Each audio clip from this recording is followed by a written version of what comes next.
Hello friends, welcome to my channel. तो दोस्तों, आज मैं आपके लिए लेके आया हूँ 12th का फिजिक्स का 7 chapter alternating current and electrical machine. ठीक है, तो सबसे पहले आप जैसा कि देख सकते हैं कि ये आपका जो चैप्टर है alternating current and electric machines, ये आपको दो पार्ट में डिवाइड है। ठीक है, एक आपका क्या है अल्टरनेटिंग करंट के बारे में और दूसरा फिर इलेक्ट्रिकल मशीन्स के बारे में। तो इलेक्ट्रिकल मशीन्स मतलब कि जो करंट इलेक्ट्रिसिटी के ऊपर यानी इलेक्ट्रिसिटी के ऊपर जो मशीन्स काम करते हैं, कुछ इंपॉर्टेंट मशीन हैं उनके बारे में इसमें पढ़ेंगे। और ये सारा हम क्या पढ़ेंगे अल्टरनेटिंग करंट के बारे में पूरा डिटेल्स में पढ़ेंगे। ठीक है, अल्टरनेटिंग करंट के लिए आपको जो भी है क्या होता है कि इससे पहले भी हम करंट पढ़ चुके हैं। जैसे 10th क्लास में भी था आपका करंट, लेकिन वो आपका क्या था डीसी करंट था। और यहाँ पे भी हमारा जो पहले का जो चैप्टर है 12th में उसमें हम पढ़ चुके हैं करंट के बारे में, तो आपका डीसी करंट था। एसी करंट क्या होता है थोड़ा सा अलग होता है ये, ठीक है ना। तो इसमें क्या होता है काफ़ी सारी चीज़ें जो होती हैं, काफ़ी वेरिएशंस होता है। ठीक, तो इसको हम देखने जा रहे हैं। ठीक है, तो हम इसमें अल्टरनेटिंग करंट के साथ साथ आपको मैं डीसी करंट का भी साथ में दिखाऊंगा कैसे क्या डिफरेंस है दोनों में। ठीक है, तो सबसे पहले बात करते हैं अल्टरनेटिंग करंट का। ठीक है, तो वीडियो को स्टार्ट करने से पहले बता दूं कि जो भी इस चैनल पर नए हैं चैनल को सब्सक्राइब कर दें। ठीक है, वीडियो को लाइक कर दें और शेयर कर दें। ठीक है दोस्तों, और जो भी आपको वीडियो देखते समय अगर आपको कोई डाउट आता है इस वीडियो में तो आप ज़रूर वीडियो के नीचे आप जो है कमेंट कर दें। ठीक है, ताकि मैं इसको नेक्स्ट क्लास में उसको सॉल्व कर दूं। ठीक है, तो वैसे उम्मीद करूंगा कि जो मैं कराने जा रहा हूं काफ़ी ढंग से कराया जाएगा। ठीक है, ताकि आपको कोई दिक्कत ना हो। तो सबसे पहले बात कर रहे हैं अल्टरनेटिंग करंट का। ठीक है, तो क्या होता है तो इसको हम डिफाइन करते हैं अ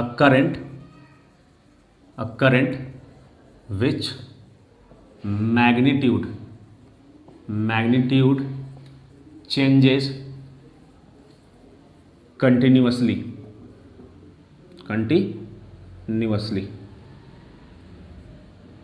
ठीक है, एंड डायरेक्शन रिवर्स पेरियोडिकली। ठीक है, ये हमने इसका डेफिनेशन लिखा। तो इसमें a current which magnitude changes, तो इस सबसे पहले देख रहे हैं मैग्नीट्यूड किसको कहते हैं, मैग्नीट्यूड चेंज करेगा। और डायरेक्शन क्या होगा रिवर्स पेरियोडिकली। ठीक है, डायरेक्शन समझ में आ रहा है, रिवर्स मतलब उल्टा होना बार बार। ठीक है, पेरियोडिकली मतलब एक फिक्स टाइम पे। मैग्नीट्यूड का मतलब होता है, मैग्नीट्यूड का मतलब उसकी स्ट्रेंथ, करंट की स्ट्रेंथ, करंट का अमाउंट। ठीक है, वैसे ये तो मैग्नीट्यूड और डायरेक्शन पहले से भी हम जानते हैं। ठीक है, तो ऐसा करंट जिसमें क्या हो, जिसका मैग्नीट्यूड क्या हो चेंजेस कंटिन्यूअसली, लगातार उसका मैग्नीट्यूड चेंज करता रहेगा। ठीक है ना, एंड डायरेक्शन रिवर्स पीरियडिकली। ठीक है, जैसे मैं इसको एक ग्राफ से दिखा रहा हूँ कि जैसे मैंने यहाँ पे एक ग्राफ लिया, इसका ग्राफ कैसे ड्रॉ करते हैं, जैसे ये अल्टरनेटिंग करंट का। ठीक है, इसको बाद में और एक्सप्लेन करेंगे हम।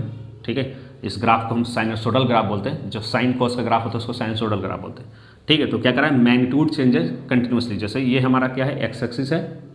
ठीक है, इधर हमारा वाई एक्सिस है, इधर क्या है आपका, इधर जो है आपका टाइम दिया हुआ, और इधर क्या है करंट की वैल्यू, इधर करंट, और इधर क्या है टाइम। जैसे यहाँ पे 0 हो गया, यहाँ पे मान लीजिए 1 है, ये 2 है, ये 3 है, 1 सेकंड 2 सेकंड 3 सेकंड ऐसा कुछ। ठीक है, तो क्या देख रहे हैं कि 0 पे करंट क्या है 0 है, 1 पे कुछ करंट की वैल्यू कुछ यहाँ पे कुछ ये दिखेगा ना, यहाँ पे ऐसा कुछ मान लीजिए कि आपका कुछ 0.7 एम्पियर कह रहा हूँ।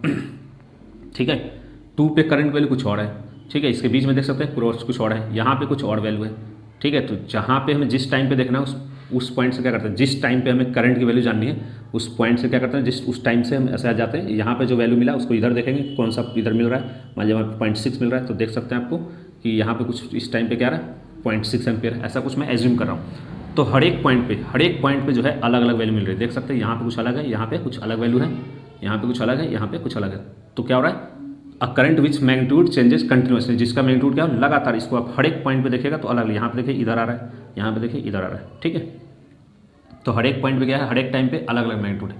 ठीक है, लगातार इसका क्या हो रहा है मैग्नीट्यूड चेंज हो रहा है। ठीक, उसके बाद क्या कर रहे हैं एंड डायरेक्शन रिवर्स पीरियडिकली, मतलब इसका डायरेक्शन जो होता है ना एक फिक्स टाइम के बाद रिपीट होता है, चेंज होता है। जैसे मैं इसको और अलग तरीके से समझाऊँ, जैसे मान लीजिए कोई करंट है किसी वायर में इधर फ्लो रहा है। ठीक है, कोई एक वायर हमने लिया, इसमें करंट क्या हो रहा है इधर फ्लो रहा है। ठीक, अब मान लीजिए कि 1 सेकंड के लिए ये इधर फ्लो रहा है। ठीक ना, तो अगले 1 सेकंड के बाद फिर ये क्या होगा इसी वायर में ये करंट इधर फ्लो होने लगेगा। ठीक है, फिर अगले 1 सेकंड फिर क्या होगा इधर फ्लो होगा। मतलब ये लगातार क्या होता है, ये जो है आपका इधर उधर ऐसे डायरेक्शन का चेंज होता रहता है, ठीक है, रिवर्स होता रहता है। और एक फिक्स टाइम के बाद, ऐसा नहीं कि इधर जो है फ्लो किया 1 सेकंड के लिए तो अगली बार इधर फ्लो करेगा 2 सेकंड के लिए, नहीं, जब इधर आपका 1 सेकंड के लिए फ्लो किया है तो इधर भी जो रिवर्स डायरेक्शन होगा तो भी फिर 1 सेकंड के लिए करेगा। और दूसरी चीज़ ये अल्टरनेट चलता रहेगा, मतलब एक बार उधर तो एक बार इधर, एक बार इधर, एक बार उधर, ठीक है। तो ये होता है आपका अल्टरनेटिंग करंट का। और उसी को जो है एक इधर है एक इधर है, उसी को दिखाने के लिए हम ग्राफ में क्या करते हैं, ऐसे यूज़ करते हैं। मतलब ये एक डायरेक्शन के लिए इधर, और जैसे ये नीचे गया इसका मतलब यहाँ पे क्या हो गया डायरेक्शन, ये रिवर्स डायरेक्शन दिखाने के लिए हो गया, ये रिवर्स हो गया और ये कोई एक डायरेक्शन हो गया, कोई फिक्स डायरेक्शन, ठीक है ना। तो इसका ये क्या है, रिवर्स है, फिर इधर उधर आ गया, फिर इसके बाद क्या हो रहा है, यहाँ से फिर रिवर्स होगा ऐसे। तो इस तरह से जो होता है इसी को दिखाते हैं। जैसे एक डायरेक्शन के लिए हमने ये दिखाया तो इस डायरेक्शन के लिए हम क्या दिखा रहे हैं, ये वाला नीचे वाला पोर्शन दिखा रहे हैं, ठीक है, क्लियर। ये जो नेगेटिव का मतलब क्या होता है, इधर जो नेगेटिव आ रहा है ना, एक्स एक्सिस जो नीचे है, एक्स एक्सिस के जो करंट की वैल्यू, यानी इधर वाई नेगेटिव होता है ना, करंट इधर नेगेटिव है, तो नेगेटिव का मतलब क्या होता है, डायरेक्शन के लिए यूज़ करते हैं, ठीक है। तो ये क्या है, पॉजिटिव वाला है और ये आपका नेगेटिव पार्ट। तो पॉजिटिव पार्ट एक दूसरे डायरेक्शन में दिखाता है और नेगेटिव पार्ट एक दूसरे उसके आप रिवर्स डायरेक्शन को शो करता है, ठीक है। पॉजिटिव नेगेटिव हम क्या यूज़ करते हैं, डायरेक्शन दिखाने के लिए। तो ये हो गया आपका AC यानी अल्टरनेटिंग करंट, AC करंट भी बोलते हैं इसको शॉर्ट में, ठीक है ना। अल्टरनेटिंग करंट को क्या बोलते हैं, AC मतलब अल्टरनेटिंग करंट शॉर्ट में, ठीक। उसके बाद मैं यहाँ पे दिखा रहा हूँ कि डायरेक्ट करंट, ठीक है ना। जैसे मैंने यहाँ पे टाइम एक्सिस ले लिया, तो ये पे क्या है आपका टाइम एक्सिस, ठीक है, और यहाँ पे मैं डायरेक्ट करंट दिखा रहा हूँ। तो डायरेक्ट करंट क्या होता है कि जितना करंट होता है वो फिक्स होता है, ठीक है। जैसे मान लीजिए कि हमारे पास कोई 5 एम्पियर करंट है तो 5 एम्पियर लगातार वो 5 एम्पियर ही रहेगा, ठीक, चाहे टाइम आपका 1 सेकंड हो, ठीक है, चाहे दो सेकंड पे देखें, चाहे 3 सेकंड में देखें, हर टाइम क्या हो रहा है, वैल्यू फिक्स मिल रही है। 1 पे भी 5 है, 2 पे भी 5 ही एम्पियर मिल रहा है, 3 पे भी इस तरह से 5 ही एम्पियर मिल रहा है। तो हर क्या है, लगातार क्या होता है, कांस्टेंट वैल्यू मिलता है, ठीक है। तो मैं डायरेक्ट करंट का लिख रहा हूँ। डायरेक्ट करंट को क्या लिखेंगे हम, a current which magnitude remains constant, मतलब जिसकी वैल्यू क्या हो, फिक्स हो, एंड डायरेक्शन रिमेन सेम या फ्लो इन वन डायरेक्शन, ठीक है ना। डायरेक्शन रिमेन सेम मतलब जिस डायरेक्शन में फ्लो कर रहा है उसी डायरेक्शन फ्लो होगा, इसका डायरेक्शन चेंज नहीं होगा। देख सकते हैं आप, ग्राफ हमेशा पॉजिटिव लिया तो पॉजिटिव है, अगर इधर बांधते तो सीधे इधर ही लेते, ये ऊपर नीचे आपका नहीं हो रहा है, ठीक है। तो ये हो गया आपका डायरेक्ट करंट। तो अब मैं बात करता हूँ कि ये अल्टरनेटिंग कहाँ करंट होता है ना, जो घर में हमारे जो मेन सप्लाई होते हैं, जो घर में जो हमारा इलेक्ट्रिसिटी आता है वो सारे क्या होते हैं, अल्टरनेटिंग करंट होते हैं, ठीक है। और जो बैटरी हो, सेल हो, इन सब चीज़ों से जो हम बैटरी से कहाँ से जनरेट करते हैं ये वाले DC करंट, तो बैटरी हो, सेल हो, ठीक है। और ये अल्टरनेटिंग करंट कहाँ होता है, एक तो आपका जो पावर हाउस में यानी मेन सप्लाई आता है उसको मेन बोलते हैं, मेन सप्लाई, ठीक है, या इसी को कह सकते हैं पावर हाउस में जो इलेक्ट्रिसिटी होता है, या फिर आपका जनरेटर जो होता है ना, जनरेटर, इलेक्ट्रिक जनरेटर है ना, ठीक है। AC जनरेटर कह सकते हैं, AC वाला, DC वैसे भी होता है, ठीक है। तो AC जनरेटर में क्या होता है, वो सब क्या आपका AC करंट होता है, जिसका डायरेक्शन क्या होता है, लगातार आपका चेंज होता है, ठीक है। और ये जो डायरेक्शन जो हमने बताया ये बहुत स्लो नहीं होता, बहुत फास्ट होता है, ठीक है ना, इस तरह से कुछ होता है। इसकी अगर फ्रीक्वेंसी बात करें, डायरेक्शन चेंज होगा तो फ्रीक्वेंसी होगा, फ्रीक्वेंसी मतलब कुछ इस तरह से बहुत तेज़ी से होता है, ठीक है, क्लियर। काफ़ी फास्ट इधर उधर करंट होता है, वायर में फ्लो होते रहते हैं इधर उधर, ठीक है। तो नेक्स्ट हम बात करने वाले हैं इक्वेशन फॉर AC, क्योंकि AC करंट क्या है आपका वेरिएबल है, तो वेरिएबल के लिए क्या होगा, जैसे कोई भी चीज़ वेरिएबल होता है, मैथ में देखते हैं कि क्या होता है, उसका कोई फंक्शन बनता है, कोई इक्वेशन बन के आता है, कोई फॉर्मूला जैसा कुछ बन के आता है, ठीक है। तो उसी के लिए सबसे पहले इक्वेशन AC के लिए यानी अल्टरनेटिंग करंट के लिए इक्वेशंस की जब बात करेंगे तो सबसे पहले हम थोड़ा सा पीछे आते हैं कि when a coil is rotated in a magnetic field, किसी मैग्नेटिक फील्ड में अगर किसी कॉइल को क्या करते हैं, रोटेट करते हैं, and alternating EMF is induced, मतलब अगर कोई कॉइल है, ठीक है ना, और हमारा पहले से यहाँ पे क्या कुछ मैग्नेटिक फील्ड है, जैसे आपकी पहले चैप्टर में आप सब देख चुके हैं, ठीक है। अगर नहीं किसी को मालूम तो देख लेंगे, थोड़ा सा मैं फिर भी हिंट कर दे रहा हूँ कि मान लीजिए कि हमारा इस क्या है, इस मैग्नेटिक फील्ड है, इसके अंदर किसी कॉइल को हम क्या कर रहे हैं, मूव करा रहे हैं, ठीक है ना। तो इसके अंदर क्या होता है, एक EMF इंड्यूस होता है, EMF मतलब इलेक्ट्रोमोटिव फोर्स जिसको बोलते हैं, एक तरह से वोल्टेज टाइप का ये, ठीक है। तो इसमें EMF इंड्यूस होता है, और जो कैसा इंड्यूस होता है, वेरिएबल, ठीक है ना, अल्टरनेटिंग EMF मतलब जो कि वेरी करता है, इसलिए और उसका जो इंड्यूस होता है उसका जो इक्वेशन जो है ये रहा, E equal to E naught sine omega t. ठीक है, जैसे ही कोई अल्टरनेटिंग हो यानी चेंज करने वाली चीज़ हो ना, ए सी का मतलब क्या, अल्टरनेटिंग करंट मतलब ये चेंज करने वाला करंट है लगातार, तो उसके लिए कुछ ना कुछ इक्वेशन आएगा। ठीक है, जैसे मैथ में क्या होता है, वाई इक्वल टू मान लीजिए हमने कि कुछ लिखा 2x+3, तो ये यहाँ x और y क्या है, वेरिएबल है। तो कहीं भी वेरिएबल चीज़ें होती है ना उसको इस तरह से इक्वेशन बनता है, और जैसे जैसे x की वैल्यू चेंज होगा वैसे वैसे y की वैल्यू चेंज होगा। ठीक है, तो वैसे ही ये क्या है, ये क्या है आपका E equal to E naught sine omega t, ये क्या आपका द्वारा एक इक्वेशन है EMF के लिए। ठीक है, तो इससे पता चलता है कि क्या है, ई क्या है, जो EMF है जो ये वेरिएबल है। ठीक है, और इसकी वैल्यू कैसे कर रहा है, साइन का ये फंक्शन है, ये जो है क्या है, साइनोसोडल फंक्शन है, मतलब इसका ग्राफ कैसा आएगा, साइन की तरह वैरी करता है। ठीक है, क्लियर। जैसे ये मान लीजिए कि y इक्वल टू 2x+3, ये एक स्ट्रेट लाइन को डिनोट करता है, यानी कि ये स्ट्रेट लाइन की तरह वेरी करता है इसका ग्राफ। और ये क्या है, साइन का फंक्शन आ रहा है, इसका मतलब क्या करेगा, साइनोसोडल, मतलब कि साइन के ग्राफ की तरह ये वेरी करता है। ठीक है, तो इसी से हम निकालेंगे। तो अब ये क्या है हमारा, ये क्या है, अल्टरनेटिंग EMF है, मतलब चेंज करने वाला EMF है। ठीक है, अब इसको हमने क्या किया, इस EMF को हमने क्या किया, किसी सर्किट में अप्लाई कर दिया। ठीक है, मान लीजिए कोई एक सर्किट है, ठीक, इस सर्किट में हमने ये दिखा दिया। जब हम इसकी बात करते हैं अल्टरनेटिंग EMF की, तो इस तरह से हम इसको दिखाते हैं। ठीक है, और ये हमारा ये सर्किट रहा है, इसमें आपका करंट। ठीक है, कभी इसमें करंट इधर भी होगा तो और कुछ टाइम के लिए फिर इधर भी होगा, करंट का डायरेक्शन चेंज होता रहता है। ठीक है, तो मैं फिलहाल अभी एक डायरेक्शन दिखाया हूँ।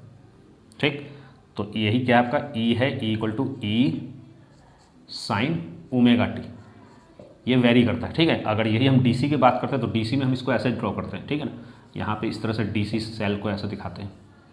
ठीक है, और यहाँ पे हमारा रजिस्टर है, ये रजिस्टर मीन्स कोई सर्किट है, कोई भी हम कंपोनेंट लेंगे, बल्ब लेंगे, कुछ भी लेंगे, फ़ैन लेंगे, उन सबका कुछ ना कुछ रजिस्टर होगा, तो हमें मेनली रजिस्टर से मतलब है। ठीक है, तो DC में हम इसको E को ऐसे दिखाते हैं, या E कह लें या V कह लें इसको।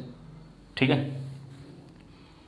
तो अब क्या करना है कि इस इलेक्ट्रिक करंट को हमने क्या किया, इस इलेक्ट्रिक ये जो इंड्यूस्ड EMF है इसको हमने क्या कर दिया, एक सर्किट में क्या कर दिया, हमने अप्लाई कर दिया। ठीक है, तो सर्किट में अप्लाई किया तो इसमें कुछ करंट फ्लो होगा।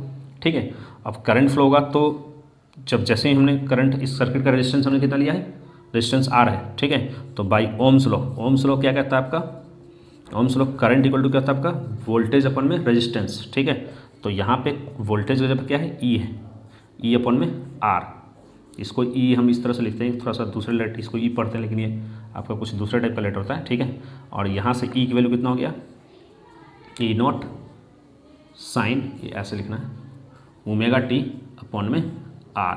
ठीक है, अब यहाँ से क्या हो जाता है, ये जो E नॉट अपॉन में R है ना, इसको हम लिख देते हैं I नॉट। ये जो हो गया आपका ये क्या हो गया आपका I नॉट, तो I इक्वल टू आ गया I not sine omega t, ये आ गया आपका अल्टरनेटिंग करंट का इक्वेशन, AC का इक्वेशन आ गया।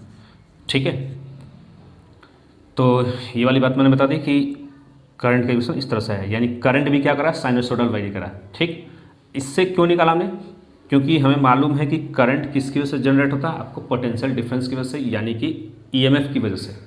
जहाँ कहीं पे आपका पोटेंशियल का डिफरेंस तभी होता है, तभी जाकर आपका करंट फ्लो होता है। ठीक है, तो इसके हेल्प से हमने इसको निकाला। अब इसमें और बात कर लें, ये E नॉट क्या होता है, ये होता है ये maximum value of EMF, E not. ठीक है, एम्पलीट्यूड भी इसको बोलते हैं। ठीक है, ये E नॉट क्या है, मैक्सिमम वैल्यू ऑफ E।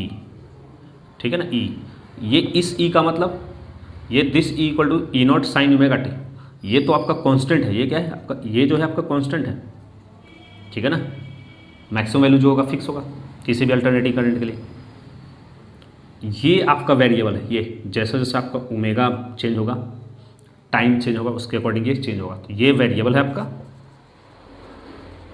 ठीक है, और ये कांस्टेंट। वैसे यहाँ पे ये क्या है, ये आपका वेरिएबल है, तभी तो हमने AC वाले लिखवाया था कि मैग्नीट्यूड क्या होता है, जिसका चेंजेस होता है कंटिन्यूसली, लगातार इसका मैग्नीट्यूड चेंज होता है। ये आपका क्या है, I नॉट क्या है, इसी को बोलते हैं एम्पलीट्यूड, और एम्पलीट्यूड क्या होता है, ये maximum value of current, maximum value of current. ठीक है, जिसको हम क्या बोलते हैं, एम्पलीट्यूड। आगे मैं इसको लिखवाने वाला हूँ, एम्पलीट्यूड। ठीक है, तो I नॉट क्या हो गया, और ये फिर साइन के फंक्शन के अकॉर्डिंग ये बढ़ रहा है। ठीक है, ओमेगा क्या आपका है, ओमेगा यहाँ पे मैं लिख रहा हूँ कि I नॉट लिखवा दिया, I नॉट क्या है, अब उसके बाद मैं ओमेगा के बारे में लिख रहा हूँ। ओमेगा क्या आपका, एंगुलर फ्रीक्वेंसी, एंगुलर फ्रीक्वेंसी।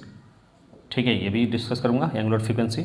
ठीक है, और T क्या है आपका हमारा, टी है आपका टाइम, मतलब टाइम इंटरवल, एक्चुअल में टाइम इंटरवल होता है, ठीक है ना, हम शॉर्ट में टाइम भी लिख देते हैं, टाइम इंटरवल, ठीक है। टाइम और टाइम इंटरवल फ़र्क है, टाइम का मतलब 3-4 जो टाइम बचते हैं वो, और टाइम इंटरवल मतलब 1 आवर 2 आवर। तो अब हम बात कर रहे हैं कुछ छोटे छोटे डेफिनेशन हैं, ठीक है। जैसे सबसे पहले मैंने बताया था एम्पलीट्यूड, जिसको हम किससे रिप्रेजेंट करते हैं, आई नोट से डिनोट करते हैं, ठीक है। तो ये होता क्या है, the maximum value attains by an A C, मतलब जो ए सी के थ्रू जो मैक्सिमम वैल्यू आता है, अटेंड करता है इन either direction is called amplitude, ठीक है ना। जैसे मैं फिर से ये ग्राफ ड्रॉ कर रहा हूँ आपका, मैंने कहा ये किसका ग्राफ है, ए सी का, ठीक है। ए सी करंट को मैंने दिखाया, तो ये जो ए सी करंट है, ये जो ए सी करंट है, ये मैक्सिमम वैल्यू कब अटेंड करा है, एक इधर और एक इधर, क्योंकि आप देख सकते हैं the maximum value attains by an A C in either direction, maximum value in either direction मतलब इधर की तरफ हो या इधर की तरफ। ये मैंने बताया था कि एक पॉजिटिव किसी और डायरेक्शन के लिए होता है, ये नेगेटिव नीचे वाला दूसरे डायरेक्शन के लिए। तो चाहे इस डायरेक्शन में हो या इस डायरेक्शन में हो, ये पॉजिटिव नेगेटिव सिर्फ आपका डायरेक्शन के लिए, ठीक है ना। तो इस डायरेक्शन में कुछ अलग मैक्सिमम वैल्यू मिला है, इस डायरेक्शन में कुछ अलग मैक्सिमम मिला है, तो ये जो यहाँ से यहाँ तक ये जो वैल्यू है ना, यही क्या कहलाता है आपका एम्पलीट्यूड, ठीक है। इधर भी हो सकता है ये, ठीक। ये सिर्फ क्या होता है, नीचे नेगेटिव दिखाने का मतलब डायरेक्शन चेंज, ठीक है। तो maximum value attained by an A C alternating current in either direction, है ना, मतलब किसी भी डायरेक्शन में, चाहे करंट इधर फ्लो रहा हो चाहे करंट इधर फ्लो रहा हो, मतलब इसके लिए हमने मान लीजिए कि पॉजिटिव लिया तो इसके लिए नेगेटिव दिखाया यहाँ पे, ठीक है। तो ये जो मैक्सिमम वैल्यू है ना यहाँ से, ये क्या कहता है, यही क्या कहता है आपका एम्पलीट्यूड। ये भी क्या है यहाँ से यहाँ तक, ये भी एम्पलीट्यूड है, ठीक है। तो जो करंट के थ्रू जो मैक्सिमम वैल्यू अटेंड किया जाता है इन आइदर डायरेक्शन, चाहे इस डायरेक्शन चाहे इस डायरेक्शन में, उसे क्या बोलते हैं, एम्पलीट्यूड, ठीक। उसके बाद आता है आपका टाइम पीरियड, टाइम पीरियड, ठीक है। ये सब वर्ड पहले भी सुन चुके, ठीक है। टाइम पीरियड कैपिटल टी से दिखाते हैं।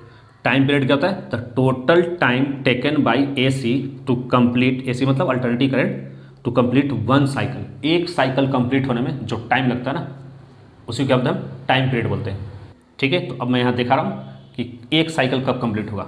जैसे मैं यहाँ से स्टार्ट कर रहा हूँ, ठीक है, यहाँ से ये करंट चलना शुरू किया, अभी करंट का डायरेक्शन इधर है, फिर थोड़ी देर बाद यहाँ है, इधर है, यहाँ पे क्या है, इधर है, यहाँ पे क्या है, इधर है। तो इस तरह से एक साइकिल कब कंप्लीट होता है, जब ऐसी ही वैल्यू दोबारा मिले।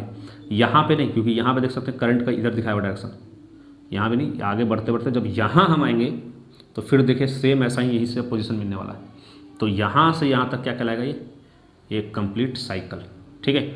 और इसमें जो यहाँ से यहाँ तक करंट को जाने में ये जो यहाँ से यहाँ तक ये जो टाइम लगा ना, यही आपका क्या है, टाइम पीरियड। तो इधर हम वाई एक्सिस पे क्या दिखाते हैं, करंट दिखाते हैं, और एक्स एक्सिस की तरफ क्या दिखाते हैं, टाइम दिखाते हैं, ठीक है। इधर क्या हमारा टाइम, ठीक।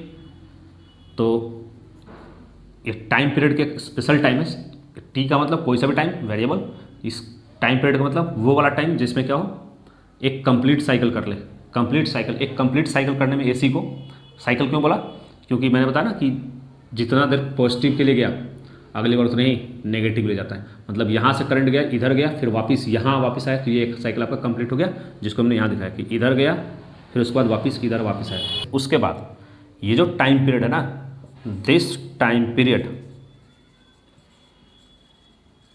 कह रहा है कि ये टाइम किसके इक्वल होता है, this time period is equal to the time taken by the coil to complete one rotation in magnetic field. यानी मैंने बताया कि मैग्नेटिक फील्ड के अंदर जब कॉइल को रोटेट करते हैं तो वहाँ पे भी क्या होता है, एसी करंट प्रोड्यूस होता है, क्योंकि पहले आपका अल्टरनेटिंग ईएमएफ होता है, वहीं से मैंने दिखाया, इसका इक्वेशन भी आया है अल्टरनेटिंग करंट का।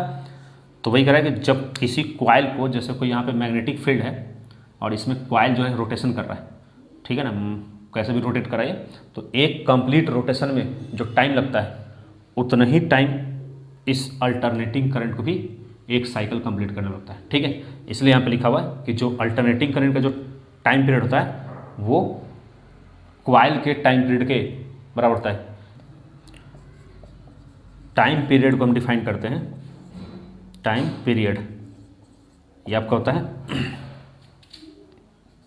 टाइम, ऐसा हम जानते हैं ना, टाइम इक्वल टू क्या होता है, डिस्टेंस अपन में स्पीड, ठीक है ना, ये डिस्टेंस हमने लिखा।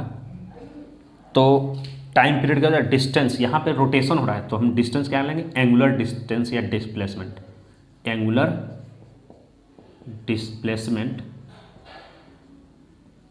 अपॉन में जब डिस्प्लेसमेंट हम एंगुलर ले रहे हैं तो वेलोसिटी भी क्या लेंगे, एंगुलर वेलोसिटी, ठीक है ना। जब जैसे मैं यहाँ दिखा रहा हूँ आपको, जैसे ऐसे कोई पार्टिकल है, ठीक है ना, ये पार्टिकल जो है अगर ये ऐसे मूव कर रहा है तो अगर ये डिस्टेंस हम लेते हैं तो ये तो लीनियर डिस्प्लेसमेंट हो गया, लेकिन एंगल भी लिया, मतलब कि यहाँ पे था ये और यहाँ से मूव करके यहाँ आ गया, तो ये जो एंगल में जो ये मूव करता है ना, इसी को हम बोलते हैं एंगुलर डिस्प्लेसमेंट, ठीक है ना, एंगुलर डिस्प्लेसमेंट, ठीक है। तो टाइम पीरियड क्या है, एंगुलर डिस्प्लेसमेंट, एंगुलर वेलोसिटी।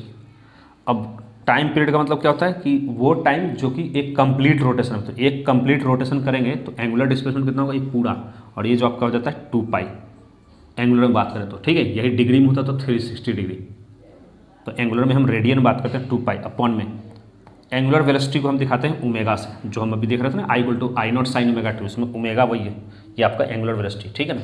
तो जब एंगल जब देख के चलते हैं एंगल, तो वहाँ पे एंगुलर वेलोसिटी लेंगे, एंगुलर जब डिस्प्लेसमेंट लेंगे, एंगुलर डिस्प्लेसमेंट को हम जनरल थीटा से दिखाते हैं, तो हमारा यहाँ पे टाइम पीरियड के लिए, टाइम पीरियड मतलब एक कंप्लीट रोटेशन, तो एक कंप्लीट रोटेशन थीटा वैल्यू कितनी हो जाएगी, 2π, ठीक है। और ये क्या हो जाएगा नीचे एंगुलर वेलोसिटी, और ये हो गया आपका टाइम पीरियड, यानी ये आ गया आपका फॉर्मूला T=2π अपन में ओमेगा, या यहीं से हम और कह सकते हैं ओमेगा =2π अपन में T। नेक्स्ट है हमारा फ्रीक्वेंसी, ठीक है ना। ओमेगा क्या था हमारा, एंगुलर फ्रीक्वेंसी था, ओनली फ्रीक्वेंसी बात करें तो स्मॉल f मतलब लीनियर फ्रीक्वेंसी भी कह सकते हैं इसको, ठीक है। तो ये फ्रीक्वेंसी जो था ना, ये टाइम पीरियड का अपोजिट होता है, ठीक है। इसको डिफाइन करते हैं द नंबर ऑफ ऑसिलेशंस, या यहाँ पे क्या बोलेंगे, the number of cycles completed, number of cycles completed in पर सेकंड, एक सेकंड में कितना साइकिल किया, देख सकते हैं आपको, फिर से ध्यान से मैं समझा रहा हूँ। एक साइकिल कंप्लीट होने में जो टाइम लगता है उसको क्या बोलते हैं, टाइम पीरियड। एक साइकिल कंप्लीट होने में जो टाइम लगता है उसको टाइम पीरियड। इसका उल्टा, एक सेकंड में कितनी बार साइकिल हो गया, मतलब ऊपर नीचे ऐसा हो गया, उसको क्या बोलते हैं, frequency. The number of cycles completed पर सेकंड, ठीक है ना। एक साइकिल होने में जो टाइम लगा वो टाइम पीरियड, और एक टाइम पीरियड में यानी पर सेकंड में कितना साइकिल हो गया, ऊपर नीचे हो गया, क्या कहलाएगा, फ्रीक्वेंसी। यानी जस्ट इसका अपोजिट है, तो हम फ्रीक्वेंसी को क्या लिखते हैं, 1/t, 1 टाइम पीरियड, ठीक है। कैपिटल टी क्या है, टाइम पीरियड है, स्मॉल टी कोई भी टाइम। अब उसके बाद